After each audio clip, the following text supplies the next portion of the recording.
지성소라고 하는 것에 대해서 잠시 말씀을 드렸습니다. 지금의 오늘 우리의 개념과는, 교회의 개념과는 다소 차이가 있겠지만, 그럼에도 우리가 이스라엘 백성들, 그러니까 구약 시대의 성소 그리고 지성소, 법궤라고 하는 개념을 아예 무시할 수 없는 것은, 오늘 우리가 어떠한 마음으로, 어떤 기분으로, 어떤 상태로 이 자리 이곳에 왔든지 여기가 바로 주의 거룩한 지성소이다. 그것만큼은 변하지 않는 사실이 아닐까 싶습니다. 왜냐하면 구약시대 성경 하나님께서 그렇게 말씀하고 있습니다. 성막에 혹은 회막에 하나님의 영광이 가득하더라 라고 하면서 이렇게 표현하죠. 영광의 구름이 가득하더라. 그 구름을 하나님의 영광 내지는 하나님의 임재, 오늘 우리로 치면 성령의 충만함이라고 말할 수 있을 겁니다. 여러분 느껴지십니까? 보이십니까? 깨달으십니까?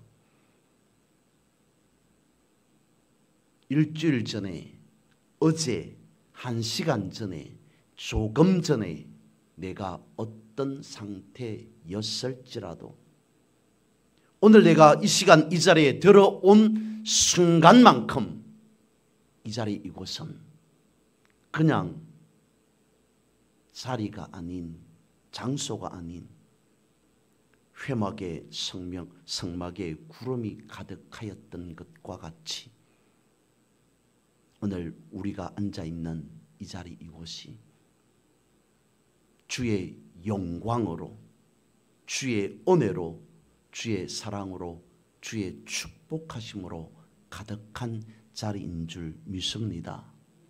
그 은혜를, 그 영광의 빛을 하나님께서 예비하고 준비해 놓으신 축복을 우리가 땡겨야 되는 거죠. 하나님, 나에게도 말씀에 기록된 그 영광을 주옵소서.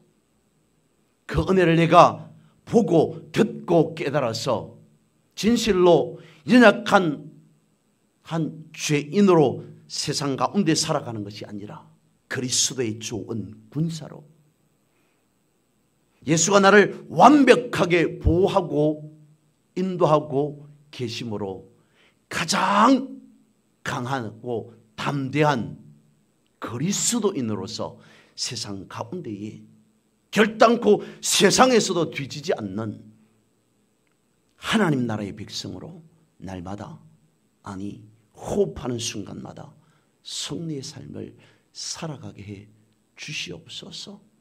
그런 담대한 믿음의 신앙의 자세가 우리에게 필요한 것 아닌가, 그런 생각을 고백을 해봅니다.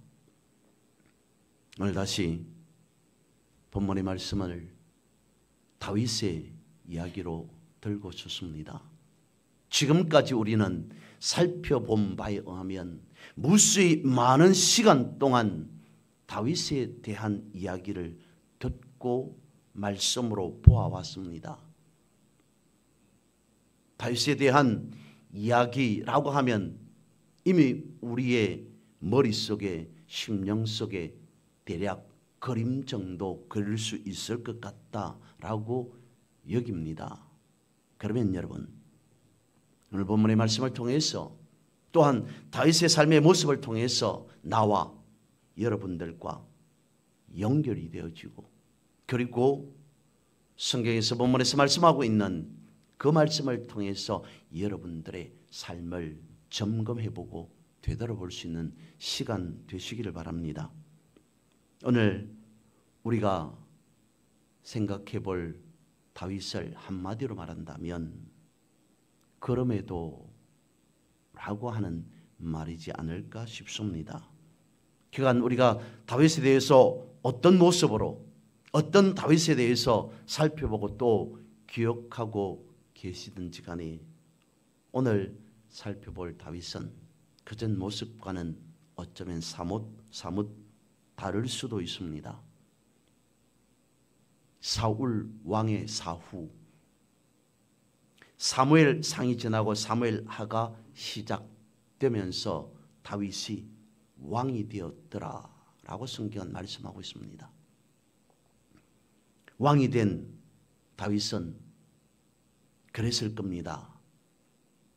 이제 내가 성성장구하리라. 실제로 왕이 된 다윗의 사무엘 하에서 말씀하고 있는 다윗을 그렇게 기록하고 있습니다. 성성장구하는 다윗의 모습을 기록해 놓고 있습니다. 다윗 자신도 그랬겠죠. 이것이 나에게 있어서 이제 내 인생에 있어서 영원하리라 라고 생각했을 겁니다. 그런데 사무엘하가 그렇게 진행되어 오다가 사무엘하 11장에 와서 소위 바세바의 사건을 기점으로 다윗의 인생에 먹구름이 다시 드리워지기 시작합니다. 살인자가 됩니다. 가정은 붕괴되었습니다. 자신의 아들마저 이제는 전혀 예상치 못하였던 자신을 죽이겠다고 쫓아옵니다. 사람들이 손가락질합니다. 생각지도 못했던 고난의 시간을 다윗은 또한 보내게 되어지죠. 이제 나에게 불행은 다 지나갔겠거니 생각하였던 그에게 다시 한번 예전에 자신의 어려웠던 고통스러웠던 그 삶을 기억해 낼 수밖에 없는 시점이 되었습니다. 어쩌면 사울에게 쫓겨다닐 때보다 다윗은 훨씬 더 형편없는 그러한 모습이 되었던 것은 아닐까 싶습니다. 그는 믿음의 사람이었습니다.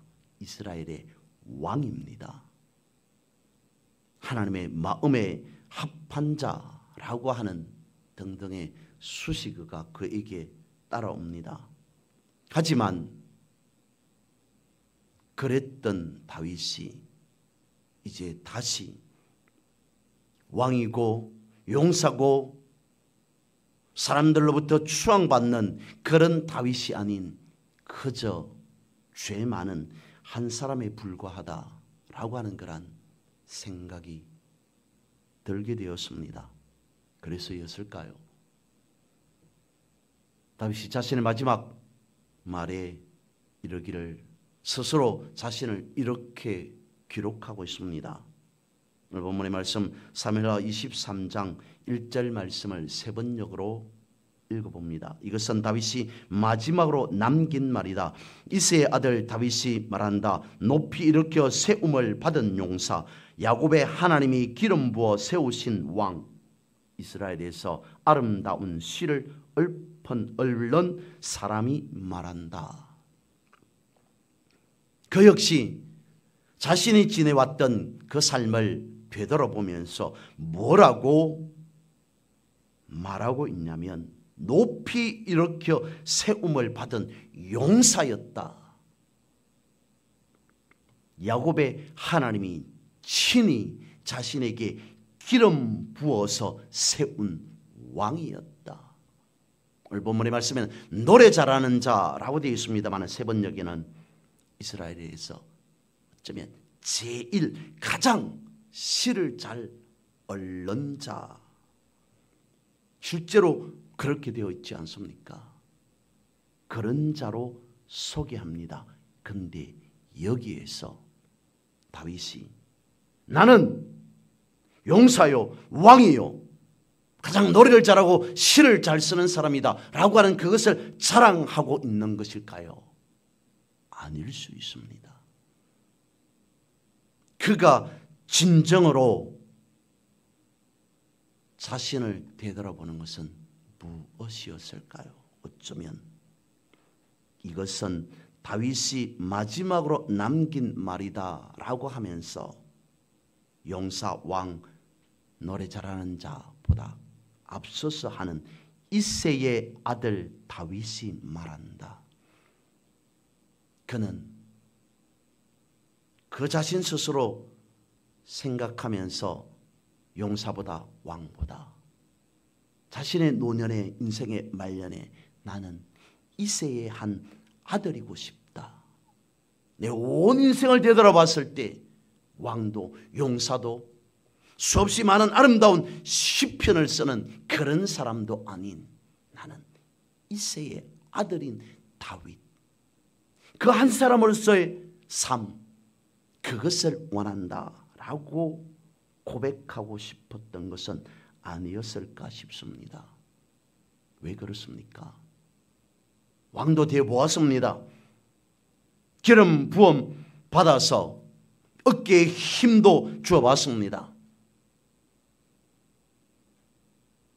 은사를 받아서 노래도 시도 잘 쓰는 그런 사람도 되어봤습니다. 하지만 그것보다는 그것 앞서 나는 이새의 아들이라고 하는 그 한 사람으로서 살아가는 삶이 만약에 다시 한 번 더 나에게 인생의 기회가 살아갈 수 있는 기회가 주어진다면 나는 이새의 아들 다윗으로 살아가는 그것이 삶 속에서 가장 어쩌면 낭만적이고 아름다운 삶이라고 기억하고 싶다. 그런 인생을 살아가고 싶다라고 고백하고 있는 것은 아니었을까 싶습니다. 왜 그렇습니까? 왕이 되어 보니 한때 사람들의 박수를 수앙을 받아보니 그때 좋았던 것은 좋은 것이 아니라 그 전까지 나는 아무것도 아니요, 하나님만 내 인생 가운데서 나타나고 드러나야 됩니다. 내가 사망의 음침한 골짜기에 있을지라도 사울 왕을 피하여서 여기저기 도망다니는 그러한 신세가 되었을지라도 나는 그 전에 하나님만 부르고 하나님만 높이며 하나님만 생각하며 하늘을 향하여서 안테나를 세우면서 살아왔는데 사람들의 시선을 주목을 받고 보니 내 자신이 드러났던 것이 아닌가. 그런 삶을 다윗은 기억하고 있었기에 왕보다는 용사보다는 이새의 아들 다윗이기를 노년에 원하고 있었던 것은 아닐까라고 하는 것이죠. 다시 말씀을 드리지만 다윗은 우여곡절이 많은 인생이었습니다. 사울만큼은 아닐지라도 다윗 역시 죄를 많이 지었습니다. 우리가 잘 아는 시편이죠. 시편 51편 10절에 이르기를 하나님이여 내 속에 정한 마음을 창조하시고 내 안에 정직한 영을 새롭게 하소서. 잠언처럼 우리는 이 시편의 말씀을 귀하게 여깁니다. 그런데 다윗이 이렇게 고백하였던 때는 언제였습니까? 바로 밧세바 사건이 있었던 그때였습니다. 부끄럽고 수치스러운 그때 그가 감히 얼굴을 하늘로 들어서 하나님 나에게 정한 마음을 주시고 정직한 영을 주시옵소서. 수치스러운 그때 부끄러운 그때 그가 고백하였던 것이 바로 이 시편이었습니다. 그런데 여기에서 저는 마지막에 새롭게 하소서라고 하는 이 단어에 주목해 보았습니다. 새롭다라고 하는 그 말은 성경에서 원어로 하다시라고 말하는데요. 이 하다시라고 하는 것은 전과 다른 완전한 새로운 존재, 그러니까 예전의 다윗이 아닌 완전히 새로 거듭난 존재 자체가 새롭게 바뀌어져 버린 다윗, 그것을 두고 하닷이 새롭게 혹은 새롭다라고 말합니다. 신약에 와서 더 정확하게 말씀하고 있습니다. 신약에서도 역시 새롭게 새롭다라고 하는 표현을 쓰게 되는데요, 신약에서는 카이노스라고 말합니다. 이때의 카이노스라고 하는 것은 역시 새롭다라고 하는 그 표현이지만 얼마만큼 새롭냐면 그 이전에 전혀 예상하지 못하고 그 이전에 전혀 본 적도 없는 완전한 처음 보는 새로운 존재, 그것을 두고 카이노스, 새로움이라고 말하고 있다는 것이죠.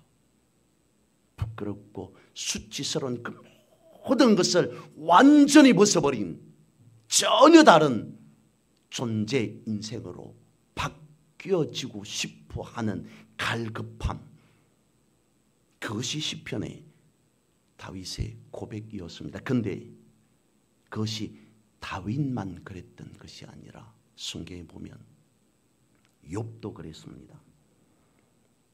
욥기 29장 20절 말씀에 보면 내 영광은 내게 새로워지고 내 손에서 내 화살이 끊이지 않았노라. 말할 수 없는 고통 속에서 벗어나기를 원했던 욥이 그 고통이 지나고 새로워지는 걸 뭐라고 고백하고 있냐면 내 영광이 새로워졌다라고 고백합니다. 역시 새로워졌다라고 하는 것은 존재 자체가 바뀌었다는 겁니다. 그런데 그 존재 자체가 어떻게 바뀌었다고 욥은 고백하고 있냐면 욥기에서는 내 영광이 새로워졌다. 영광이 새로워졌다라고 할 때 이 영광이라고 하는 것은 카보드라고 하는 말입니다. 신약으로 가면 독사라고 하는데요, 구약에서는 영광은 카보드, 독사와 이 카보드는 약간의 차이가 있습니다. 이 카보드라고 하는 영광의 의미, 원어의 의미는 무엇이 되어지냐면 물질이면 물질, 부면 부, 명예면 명예, 모든 세상에서 가질 수 있는, 얻을 수 있는, 취할 수 있는, 누릴 수 있는 모든 것이 다 카보드, 영광이라고 하는 그 표현이라는 것입니다. 고통 속에서 그 고통이 끝나기만을 원했던, 기다리고 기다렸던 욥에게 주어지는 하다시는 새로워짐은 그냥 새로워짐이 아니라 세상에서 자신이 그 전에 누릴 수 없는 엄청난 것까지 완전하게, 어쩌면 완벽하게 다 누리는 그런 카보드로서의 하다시, 그걸 욥은 깨달았다는 것이죠. 그런데 여기에서 여러분 더 놀라운 것은 예수님께서 그것을 말씀해 주고 있습니다. 하다시가 되었던 카보드가 되었던 엄청나게 축복을 받은 존재 자체가 예수님께서는 이렇게 표현하셨습니다. 여러분은 100배의 축복을 받으실 겁니다. 100배의 축복에 대해서 말씀하고 있습니다. 성경에 보면 그러지 않았습니까? 주님, 갑절의 은총을 받기를 원합니다. 2배만 하더라도 엄청납니다. 아니 10배만 하더라도 상상을 초월합니다. 그런데 예수님께서 말씀하십니다. 100배의 복이라고 말씀하고 있습니다. 그 복이 세상에서 찾을 수 있는, 세상에서 구할 수 있는, 세상에서 얻을 수 있는 복이겠습니까? 저는 그렇게 생각해 보았습니다. 하나님 아니고는 받을 수 없는 복이 100배의 복이 아니냐. 하나님께서 주시는 복이 아니라 하나님 존재 자체 외에는 가질 수 없는 복이 100배의 복이 아니냐. 형언할 수 없는 복. 그런데 주님은 말씀하고 있습니다. 100배의 복을 받을 것이다. 하나님이 가지고 계셨던 그 축복, 하나님이 가지고 계셨던 영광, 하나님이 가지고 계시는 능력 하나도 빼지 않고 그대로 100% 다 주어지는 그 축복이 100배의 축복 아니겠냐는 겁니다. 영광으로 새로워진 존재가 받는 100배의 축복. 가질 수 있는 것은 다 가진 복이 한마디로 말하면 부족하겠습니다만 만사형통의 복. 그것을 예수님께서도 말씀하셨습니다. 그러면 다윗이 그것을 몰랐겠습니까? 알았다는 거죠. 욥이 몰랐다는 것입니까? 알았다는 것입니다. 그런 엄청난 사건 사고가 있었음에도 그럼에도 다윗이 하나님, 욥이 하나님이라고 말할 수 있었던 것은 하나님께로 가면, 아니 하나님께서 나를 붙잡아 주시면 나는 지금이라도 당장 하닷이 되어지는 존재, 카보드의 엄청난 그 축복을 누릴 수 있는 존재, 예수님의 표현하면 100배의 복을 받을 수 있는 존재가 되어지는데 내가 세상에서 얻을 수 있는 그것이 무엇이겠는가? 그렇기 때문에 다윗이 다윗 될 수 있었고 욥이 욥 될 수 있었던 것은 아닌가? 여러분, 하닷이와 카보드가 만나면 그야말로 형언할 수 없는 그런 엄청난 폭발적인 역사가 우리 가운데에서도 나타나게 되어진다는 것입니다. 그러므로 오늘 이 시간 2월 마지막 주일 예배를 드리시는 여러분에게 하닷이의 축복, 카보드의 축복이 그대로 흘러 들어가시기를 주님의 이름으로 선포하고 축복합니다. 다시 말씀으로 돌아가서 다윗이 노년에 뭐라고 말하냐면 2절 5절을 쉬운 성공으로 읽어드립니다. 먼저 2절입니다. 여호와의 영이 나를 통해 말씀하셨다. 그분의 말씀이 내 혀에 담겼다.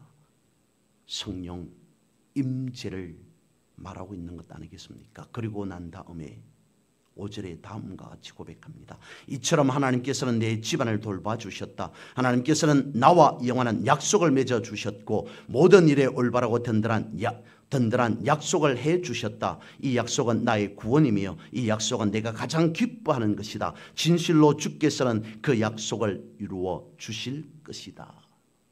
우리가 가진 성경은 언약, 구원 뭐 이렇게 간단하게 표현하고 있습니다만 쉬운 성경에서 5절은 눈에 띄는 단어가 약속입니다. 약속을 맺어주셨고 약속해 주셨다. 이 약속은 그 약속을 이라고 끊임없이 약속에 대해서 말씀하고 있습니다. 여러분, 다윗이 사울과 결국 다른 삶을 살아갈 수 있었던 것은 무엇 때문이었겠습니까? 자신의 칼에 스스로 쓰러졌던 사울과는 다르게 다윗은 어떻게 끝까지 하나님을 붙들 수 있었을까요? 그 역시 연약함이 있었습니다. 부족함이 있었습니다. 죄악 가운데 있을 때도 있었습니다. 그럼에도 모든 부끄러움조차도 다 가지고 하나님 앞에 나갈 수 있었던 이유는 무엇이겠습니까? 이 물음에 답을 할 수 있는 것은 어떤 거겠습니까? 생각해 보면 그럼에도 라고 하는 것이지 않을까 싶습니다. 다윗은 그럼에도 하나님의 약속을 붙잡고 살았기 때문이라는 것이죠. 다윗은 자신의 모습을 보면서 그랬습니다. 나도 사람인지라. 부족하고 연약한 줄 알면서 수없이 많은 죄악으로 하나님 앞에 얼굴조차 들 수 없는 그런 부끄러운 모습, 그런 삶이었음에도 하나님을 떠나 버리지 않았던 것은 하나님은 약속의 하나님인 줄 나는 안다라고 하는 믿음, 그것 때문이었습니다.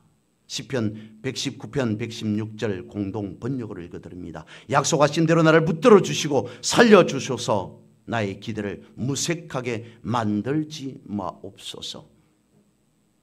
그랬던 거죠. 다윗은 하나님의 언약, 하나님의 약속을 놓치지 않았다는 것입니다. 그 어떤 상황 속에 있을지라도, 그가 승승장구할지라도, 아니 죄악 가운데 있을지라도, 심지어는 하지 못할, 하지 말았어야 될 그러한 행동, 그러한 사건 속에 그 어떤 상황 가운데 있을지라도 다윗은 자신에게 하나님께서 주신 약속을 붙잡고 살았다라고 하는 것입니다.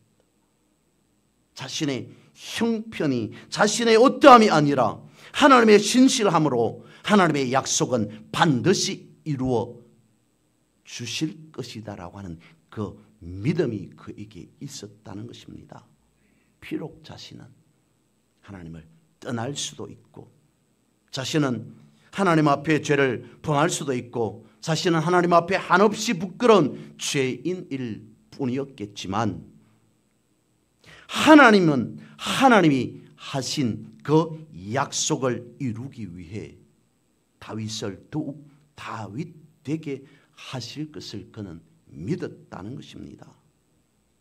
어떻게 보면 이기적으로 보일 수도 있습니다.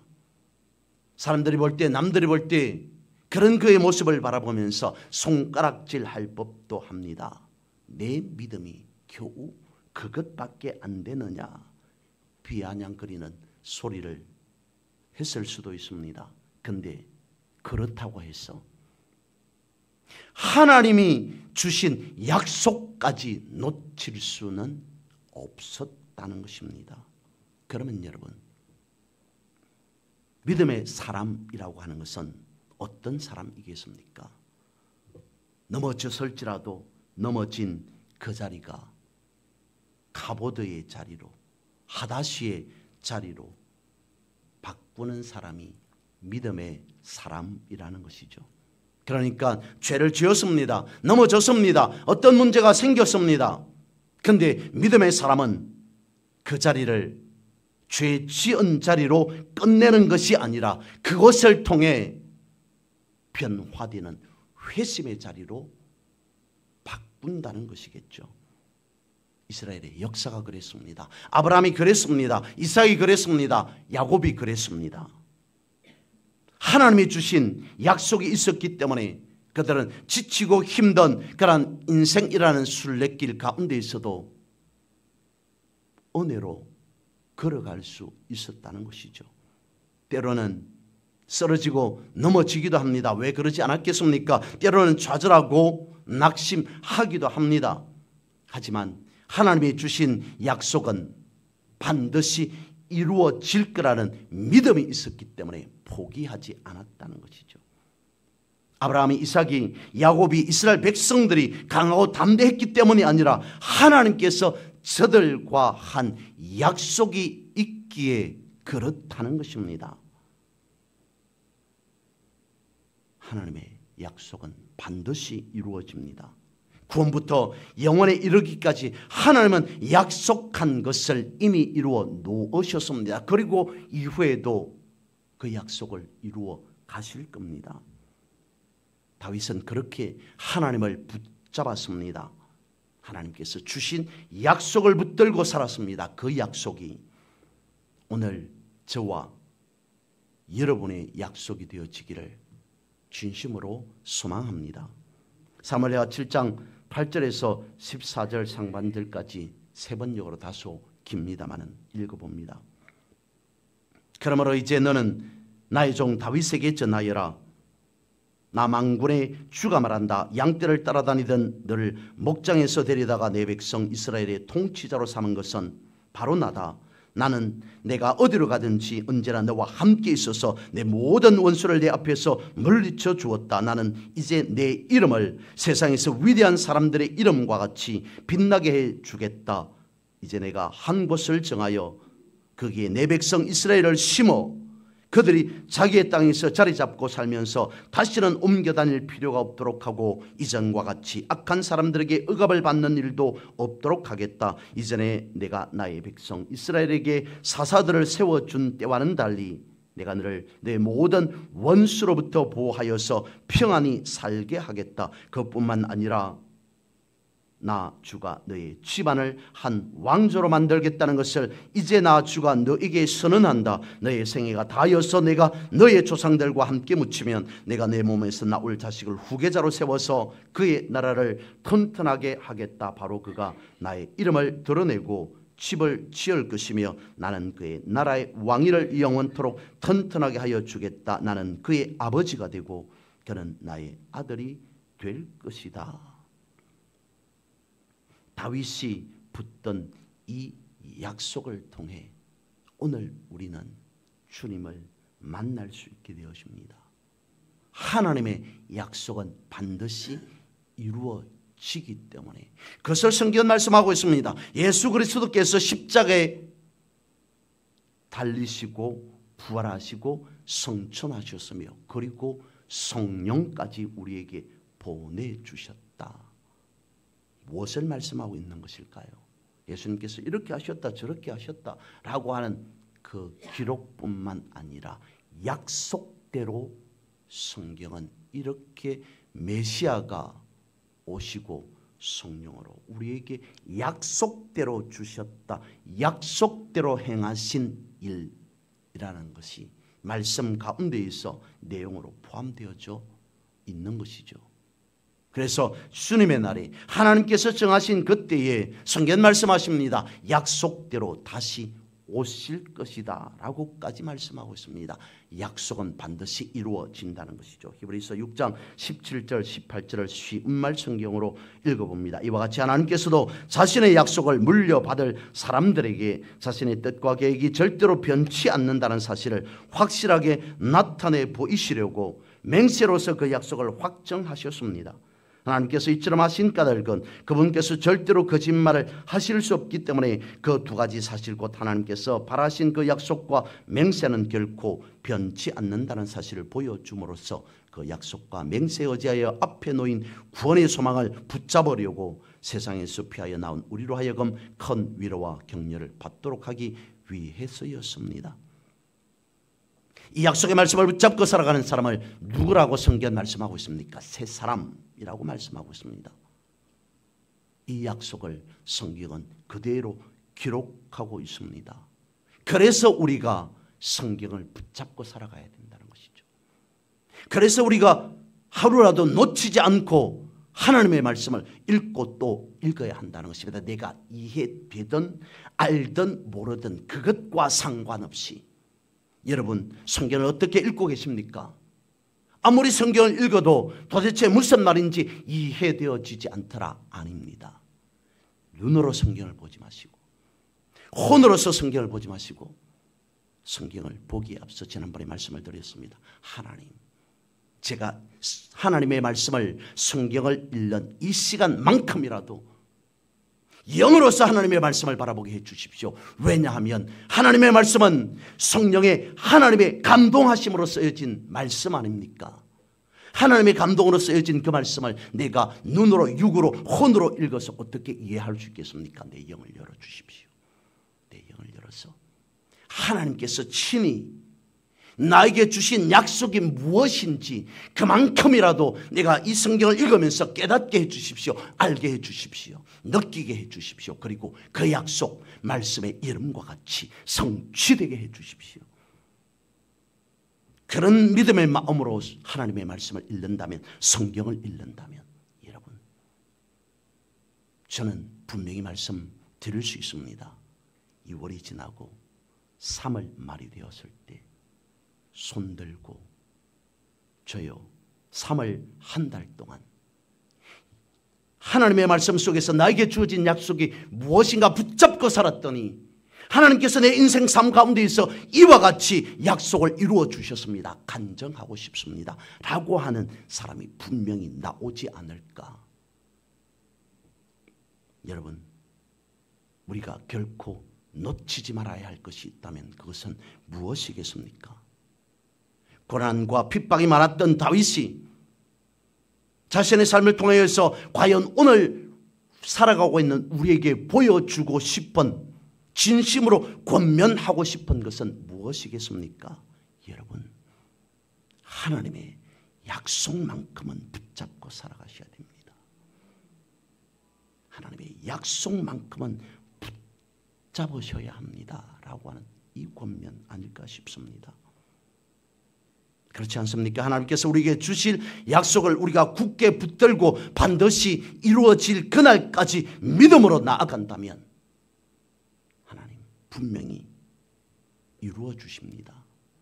다시 말씀을 드립니다. 때로는 흔들릴 수 있습니다. 쓰러질 수도 있습니다. 하지만 믿음 안에서 우리 손에 쥐어준 그 약속만큼은 우리가 절대로 놓치지 않는다면, 하나님 성경에 분명 약속의 말씀에 이렇게 약속하고 있지 않습니까? 다른 건 몰라도 나는 이 약속의 말씀만큼은 하나님께서 내 손에 쥐어준 줄 알고 붙잡고 살아가겠습니다. 절대로 놓치지 않겠습니다.